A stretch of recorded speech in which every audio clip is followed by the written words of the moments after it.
Welcome back. This is the Catholic Lady, and we're reading Great Lion of God by Taylor Caldwell. This book is about the life of Saul, and right now we're in the middle of our uh, of the book in chapter 21, and we're continuing with part 2 of chapter 21 now. Thank you. The early summer day shimmered with light, and every street of Jerusalem appeared to sparkle and quiver with it. Even the street of the goat's hair weavers, and the street of the cheesemakers, and the crowded bazaars, and the narrow alleys. The cypresses, the myrtles, the carobs, and the palms, the sycamores and the pines were encased in light, so that they seemed to be exuding it themselves. The dust was golden and dancing as it rose in the air under the footstep, or the hoof of a camel, or an ass, or a horse, and the far mounts were the bright color of copper. Every wall poured with red and purple flowers and vines, and the people were exuberant, for the day was so brilliant, and yet not too hot, and enlivened by the sound and bustle. The fields beyond Jerusalem were at their most sound. The fields beyond Jerusalem were at their most vivid and fertile green, with rising grain, and the young grapevines displayed secretively the fattening green fruit on their stems, which would later be large and opulescent. The olive groves on their terraces were a shining silver in the light. Sometimes they resembled glowing forests of mercury. The citrons bore yellowing globes.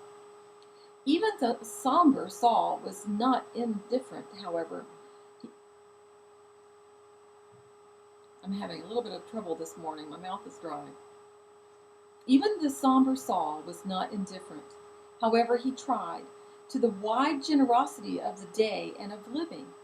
He sat in a large car with 4 black horses, the loan of Joseph of Arimathea, who was accompanying him to the Joppa gate. There Joseph would leave him in the car for the journey to Caesarea, where his ship awaited to bear him to Tarsus. Joseph these days appeared filled with the spirit of excitement and expectation, which mystified Saul.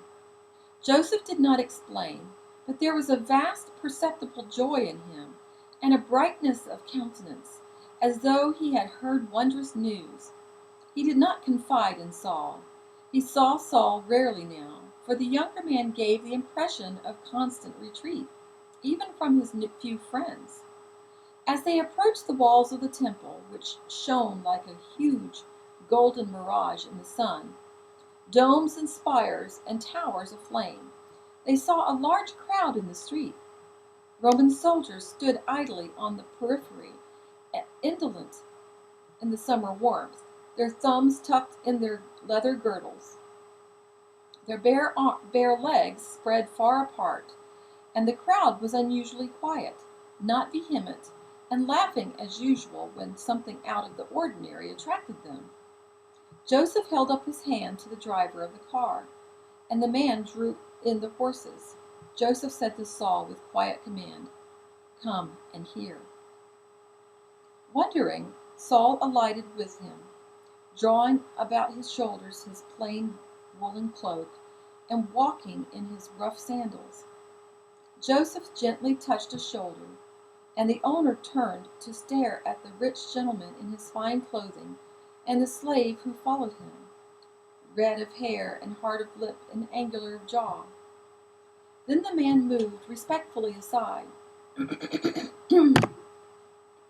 and another, and another, and another, until Joseph and Saul, unchallenged, reached the inner edge of the crowd. In the very center of the broad Roman street stood the stranger Saul remembered, the rude Nazarene with his fair locks and fair beard, broad muscular shoulders, and large blue eyes. He wore no cloak. His robe was of coarse gray cloth, and his feet as humbly shod as Saul's. His arms were bare and strong, and so was his sunburned throat. Saul winced at the sight of this blasphemer, the man Aristo had claimed had cured his friend Tellus nearby a year ago, through some dark sorcery, if indeed Tellus had been cured at all. This was the man whom the wild Jacquemin had heralded. It was rumored the Essene of the Greeks, now called John the Baptist, newly dead, having rid the world of reason of his incoherent presence. Saul could not himself understand his own burning aversion and inexplicable rage at the memory of that day in the desert when Jacquemin had so misinterpreted the prophecies, nor the fact that these emotions increased on every recall. There was a small gathering of Pharisees at the edge of the inner crowd, conspicuous by their blue fringes, and a few litters containing, it was evident, some delicate scribes, the men of pure mind who Rabban Gamaliel so excoriated. They were listening to the Nazarene intently, the Pharisees with vexed faces, the scribes with faintly amused smiles. They held kerchiefs to their thin noses and inhaled the perfume, as if the Nazarene had an offensive odor. What interested Saul for a second or two was not the Nazarene, but the tolerance of the Pharisees, those pious and learned men, and the scribes who considered themselves learned. Why should they listen? Why should they listen to this unlettered peasant from the provinces, even for a single moment? Then Saul was caught by the Nazarene's expression. It was not gentle now, nor compassionate and mysterious, as it had been on that dreadful day of the crucifixion of the Essenes and the Zealots. Nor was his countenance as sadly benign as it had appeared when Saul had first seen him so many years ago. Saul was struck by the fact that though this man must be well within his 4th decade, he appeared as young as he had appeared over 12 years ago. His face, strong and manly, expressed at this time both anger and contempt and disgust, and the hands that swung at his sides were clenched. His blue eyes sparkled and glowed. He was gazing at the Pharisees and the exquisite scribes, and the crowd was listening with silent pleasure. It was evident that the Nazarene had been addressing the Pharisees and the scribes in undisciplined language.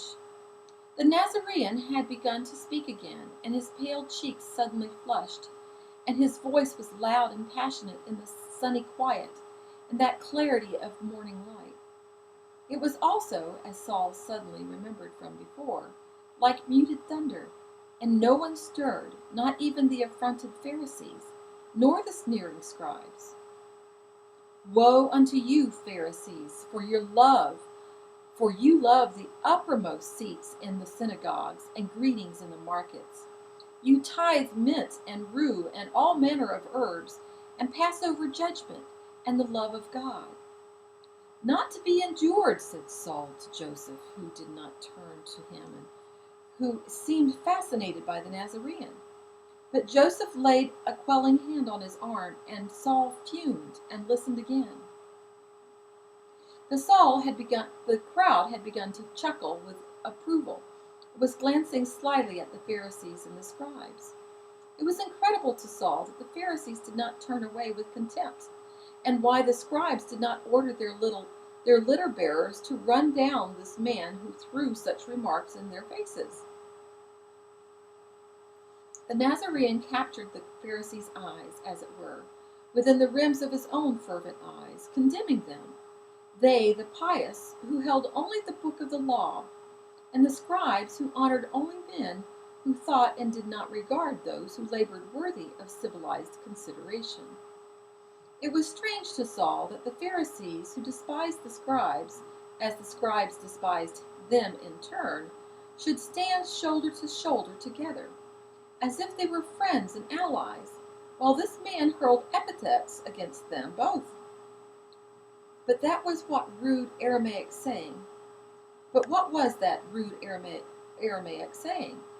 When you need a thief to catch a thief, you cut the rope. It was apparent that the Pharisees and the scribes had this in mind in some form. The Nazarene spoke in Aramaic, and Saul reluctantly had to admit that he gave the language of the people both eloquence and power. His look was authority, and there was a curious gleaming on his brow. Woe unto you, scribes and Pharisees, hypocrites! For you are as graves which do not appear to be graves. You walk among them, not aware of them.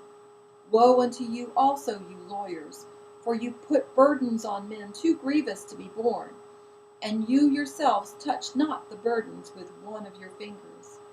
His eye now fell on a group of tax gatherers among the lawyers present, and his chest swelled, and his throat enlarged, and Saul felt his first approval, for the lawyers were the friends and supporters of the tax gatherers, and invariably in the courts stood with them against the despairing petitioners, and were often tax gatherers themselves.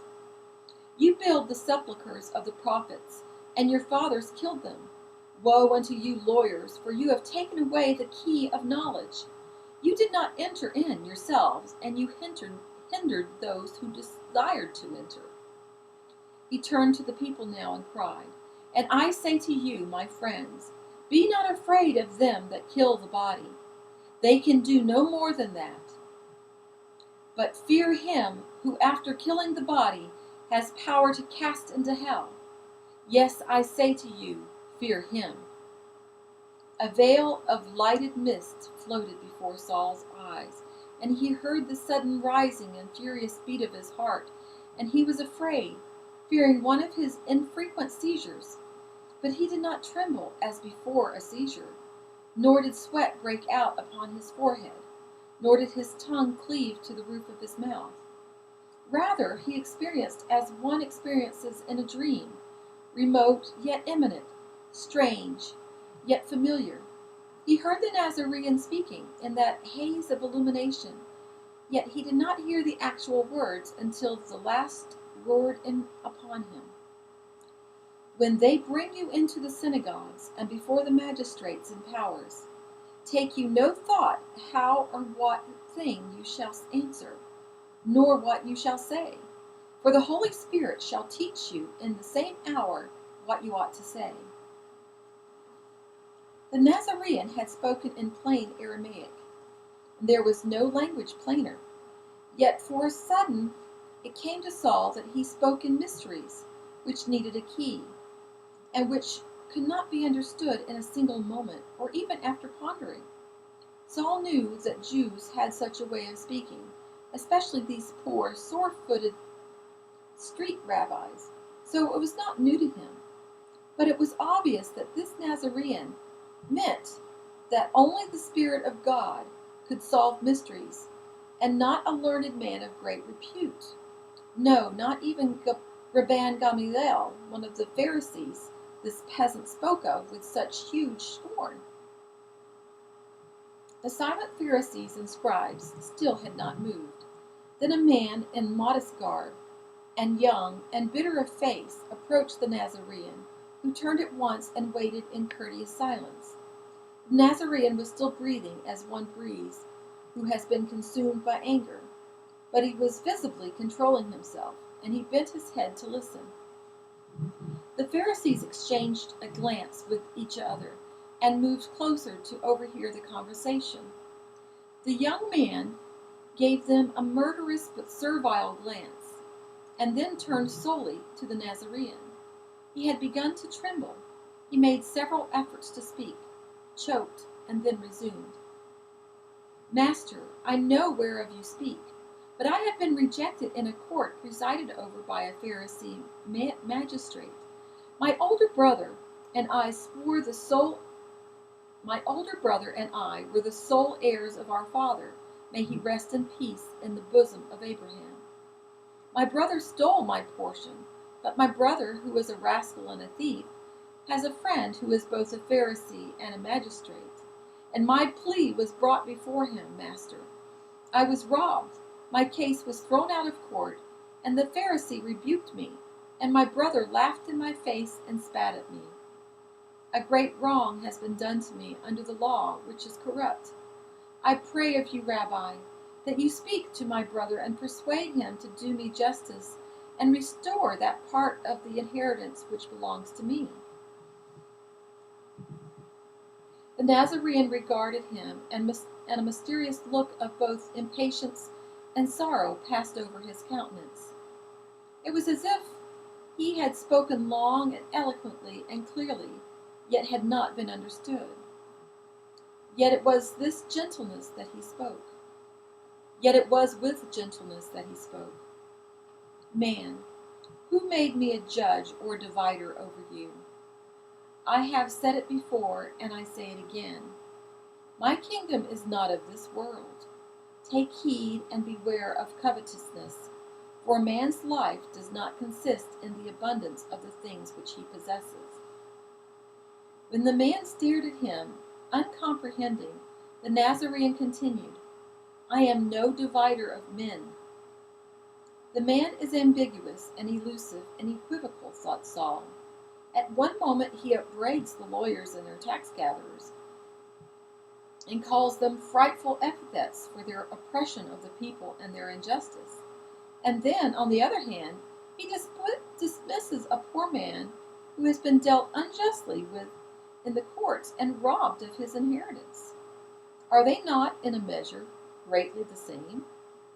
The Nazarene touched the young man affectionately on the shoulder and looked in his eyes and said very softly, "For where your treasure is, there will your heart be also."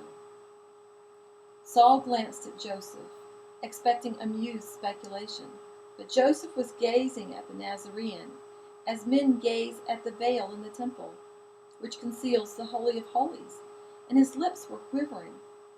Saul's mouth fell open in astonishment. Surely Joseph of Arimathea had discerned this specious fallacy in this Nazarene's remarks, and his adroit moving away from the subject of justice. But Joseph was as one who had heard a prophet and an angel of God, and Saul wondered if he had lost his wits. Then a Pharisee spoke with mockery of respect. "Rabbi, I am of poor intellect, and you have baffled me. You have accused the lawyers of injustice and of burdens laid upon the oppressed.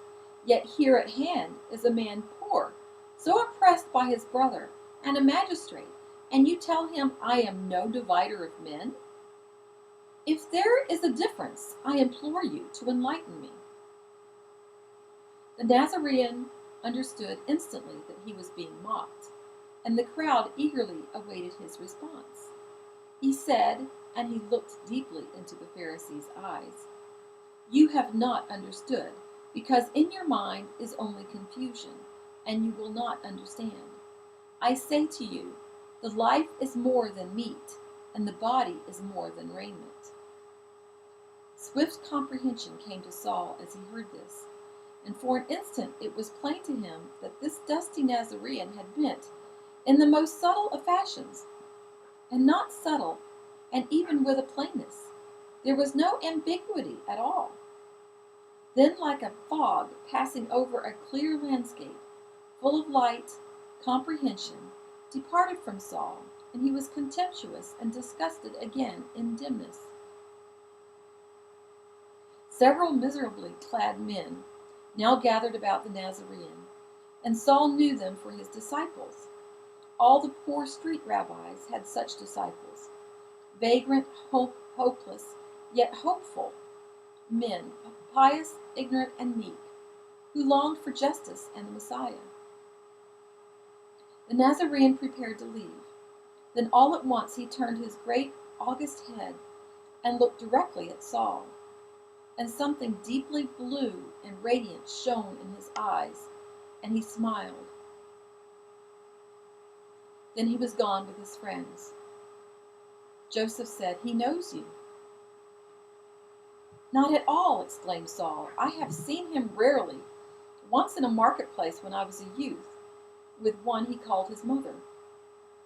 Once more at the crucifixion of the Essenes, where you were also, and then in a dream. I have told you." He was enraged again, and as he had been before, and yet again he felt loss and sadness. He looked after the Nazarene. but he had disappeared in the surging crowds. I have never exchanged a word with him.